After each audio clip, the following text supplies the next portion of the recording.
Hablar del presidio político en Cuba es un tema tabú para la oficialidad y para sus medios de comunicación. ¿Es real este? ¿Cómo se desarrolla? ¿Quiénes y por qué están encarcelados? Cuando se trata de naciones con regímenes autoritarios o totalitarios como el de la nuestra, la situación en las prisiones es aún más compleja que en cualquier otra parte del planeta. Por una sencilla razón, esto tiene que ver grandemente con la naturaleza humana. En las sociedades democráticas, en las sociedades abiertas, hay organizaciones que velan por el cumplimiento de los derechos humanos, son legales, gozan de prestigio y tienen autoridad, y las leyes y la Constitución permite que monitoreen lo mismo lo que sucede en materia de violaciones a los derechos humanos en una ciudad, en un pueblo, en la calle, en una escuela, en una institución del Estado o en una prisión como tal. En las sociedades cerradas, no, las organizaciones que velan por el respeto de los derechos humanos no tienen acceso a estos sitios. Y esto precisamente demuestra, ¿no?, cuán complejo llega a ser el problema de las prisiones en naciones como la nuestra bajo un sistema dictatorial. Las prisiones son sitios muy complejos, muy difíciles, muy hostiles en cualquier parte del mundo. Precisamente las prisiones están concebidas para para recluir en ellas a los delincuentes, a las personas que cometen graves faltas. Por eso son complejas en cualquier parte del planeta Tierra. Sin embargo, hay una gran diferencia entre las prisiones en naciones democráticas, en naciones abiertas y en naciones tiránicas, en naciones con regímenes totalitarios o autoritarios. Por dos razones.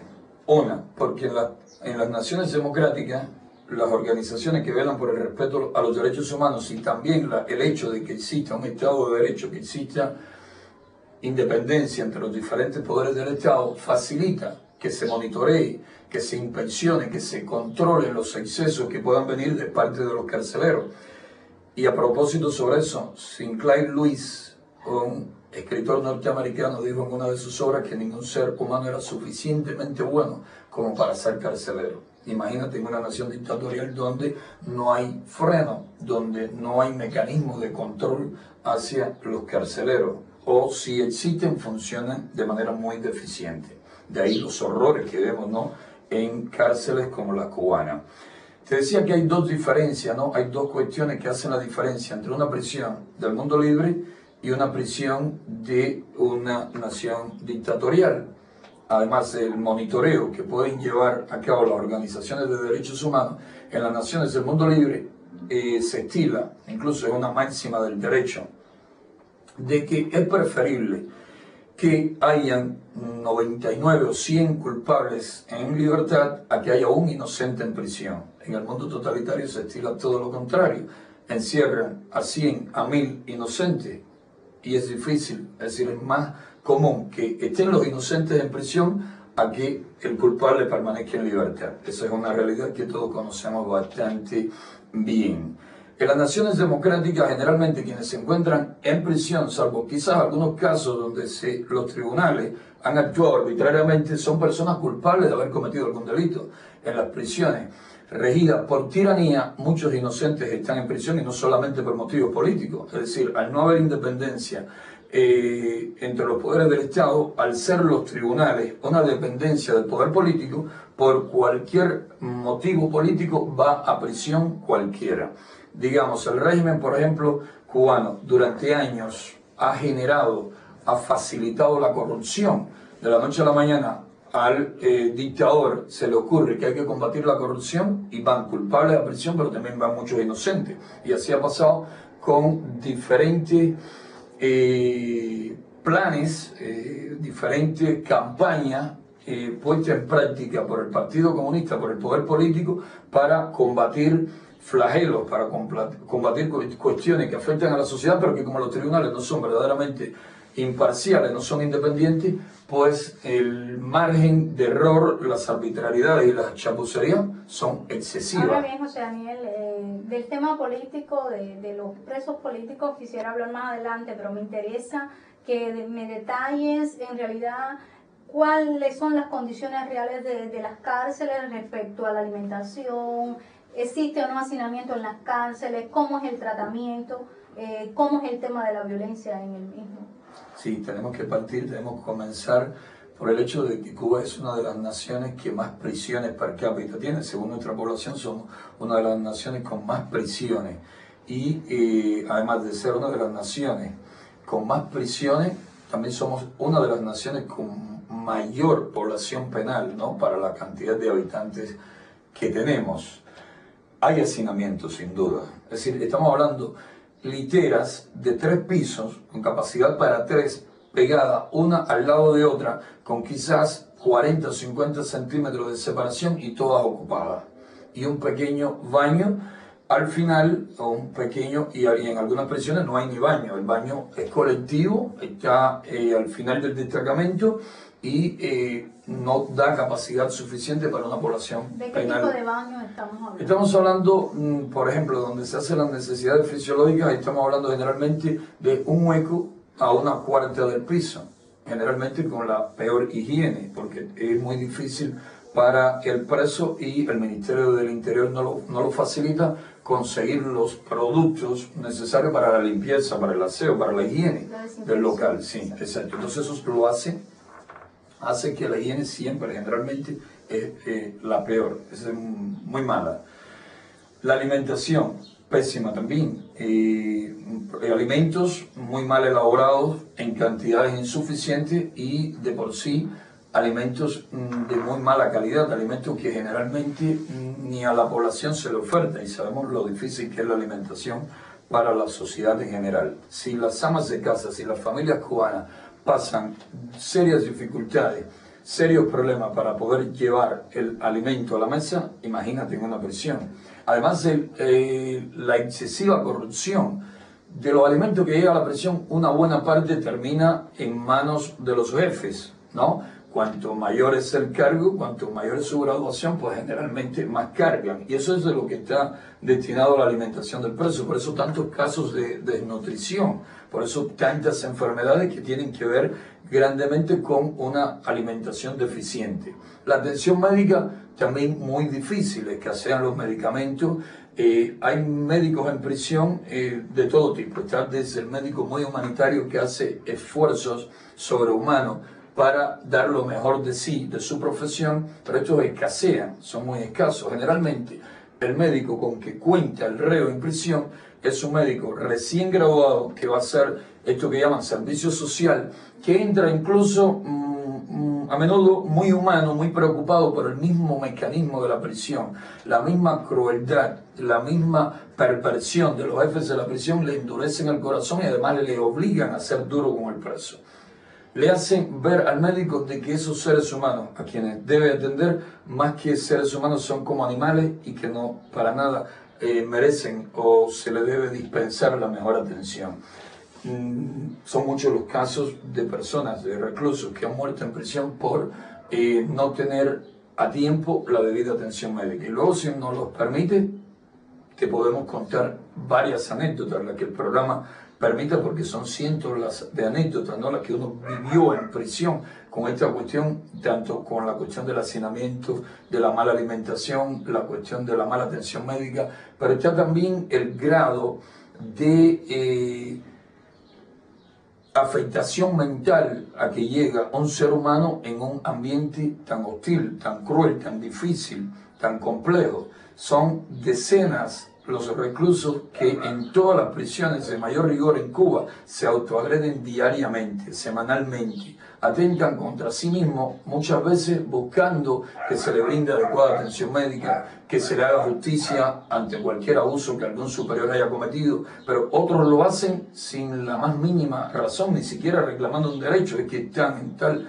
grado de afectación psíquica que optan por este tipo de acción, mutilarse, cortarse dedos, amputarse manos a sangre fría. Que la afectación, la violencia es no solamente entre presos, sino del preso hacia sí mismo. Pero no solamente está este tipo de violencia, no solamente está que se autoagreden o mutilan, o que se tragan objetos, cucharas, fosforeras, bolígrafos, cualquier cosa, cuchillas, afeitar.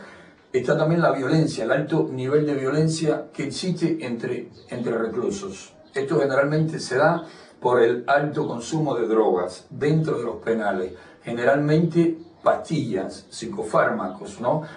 Parkinsonil, carbamazepina, fenobarbital, nitrazepam, diazepam, son de las más usadas, entre otras. Y si planteamos que hay una mala atención médica, ¿de dónde salen estos medicamentos? Esos medicamentos entran de manera clandestina a la prisión y muchas veces son carceleros, son funcionarios que trafican estos medicamentos que producen efectos similares a la droga, pero no solamente entran estos medicamentos, los mismos carceleros, funcionarios de prisiones que reciben salarios insuficientes y que se sienten en la necesidad de buscar algún otro ingreso de cualquier otra forma, aun cuando sea una forma completamente ilegal y tan dañina. Entran también drogas, entran desde marihuana, hay prisiones donde entran también cocaína, entran muchísimo alcohol barato, alcohol de 90, con otros usos, lo entran y lo venden a precios exorbitantes, caros dentro del penal a través de una red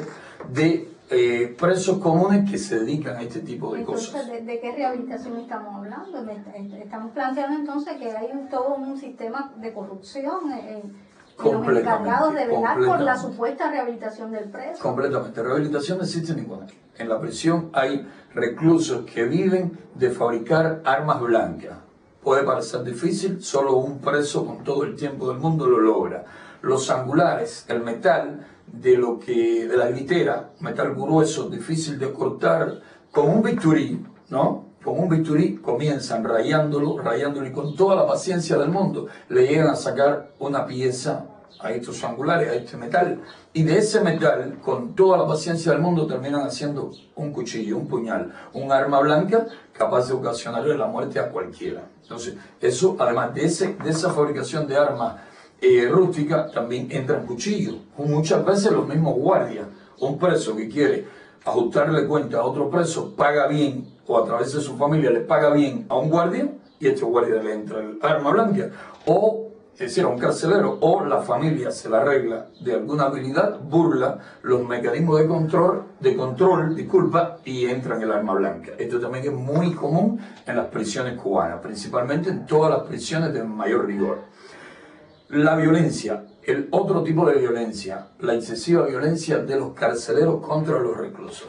Es cierto que hay reclusos peligrosos, reclusos muy violentos, pero a los carceleros se les entrena y además se les dan las armas, los objetos necesarios para neutralizar a un reo en el momento necesario. El término prisionero de conciencia es muy usado por una prestigiosa organización que monitorea la situación de los presos en el mundo entero y que tiene como sede principal a Londres, en el Reino Unido, que es Amnistía Internacional. Para Amnistía Internacional y para el mundo libre, para las demás organizaciones de derechos humanos, prisionero de conciencia es aquel que está en prisión, aquella persona que está en prisión precisamente por sus ideas, por sus principios, por defender los derechos humanos, por defender la democracia, por defender cualquier derecho, cualquier libertad que corresponde a la persona y que lo hizo de manera pacífica. Es decir, en su actuar no hubo ni violencia física ni siquiera verbal.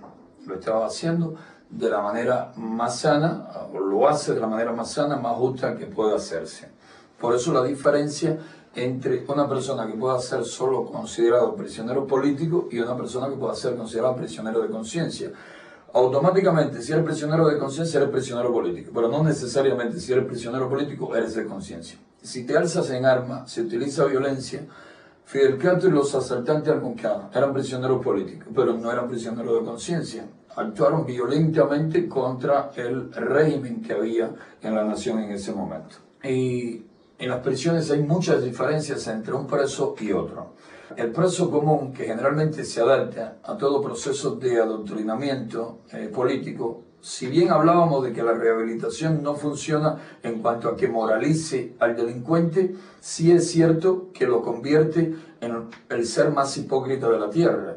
Aunque no crea en el régimen, aunque se burle de las consignas del sistema, sí las repite o no le interesen, sí las repite aparentemente con mucho ánimo porque sabe que de eso dependen derechos que le corresponde a todo recluso, pero que aquí se condicionan a tu comportamiento político. Si participas del adoctrinamiento político y coreas consigna a favor del régimen, con mucho ánimo, pues entonces vas a tener visita, vas a tener lo que llaman, va a disminuir el rigor de tu régimen penitenciario y vas a tener otras facilidades que se la niegan al que no lo hace y que se la niegan al prisionero político. Ahora bien, dentro de los prisioneros políticos o políticos y de conciencia, hay diferencias en el trato de uno respecto, es decir, el trato que le dispensan a uno respecto al trato que le dispensan a otro. Esas diferencias tienen diferentes motivos. Sin duda, la solidaridad internacional juega un papel fundamental cuando estás en prisión por motivos políticos y de conciencia. Si estás en prisión y hay campañas internacionales a favor de tu libertad, a favor del respeto a tu integridad física, a favor de que no te torturen, no te maltraten, pues entonces se miden más a la hora de actuar contra ti. Si no tienes quien te defienda por el mundo, si tu voz o tu caso no se oye en organismos internacionales, no se trata en la prensa extranjera, no llega a la opinión pública, pues entonces te están aplastando todos los días. Si estás solo en prisión y no tienes ni siquiera el apoyo de tu familia, como desgraciadamente le ocurre a muchos presos políticos, entonces hay dos cosas que van a pasar contigo. O terminas mártir, o terminan enfermándote de los nervios, o acaban contigo, tanto psíquica como físicamente, o tienes que rendirte y asumir el papel que ellos te tienen reservado. Tienen que reeducarte, como eufemísticamente ellos le llaman. Es decir, o te portas como un héroe y terminas mártir, o te reeducan, o te aplastan, o te pisotean, ¿no? Por eso la importancia que tiene para el preso político, para el prisionero de conciencia, que su caso sea conocido por organizaciones internacionales que velan por el respeto a los derechos humanos, que Amnistía Internacional sepa de tu caso y te reconozca, si lo eres, prisionero de conciencia, que la prensa del mundo libre mueva, hable, toque tu caso, y sobre todo, para que eso sea posible, debes tener familiares o amigos, personas cercanas a ti que te apoyen lo suficiente como para que se conviertan en el puente efectivo entre esas organizaciones y la prensa, y tú que estás confinado, y el preso, ¿no?, que está confinado muchas veces en celda de castigo. Por eso no la diferenciación en el trato que puede haber entre un preso político y otro, o las diferencias que existen entre presos políticos y presos comunes.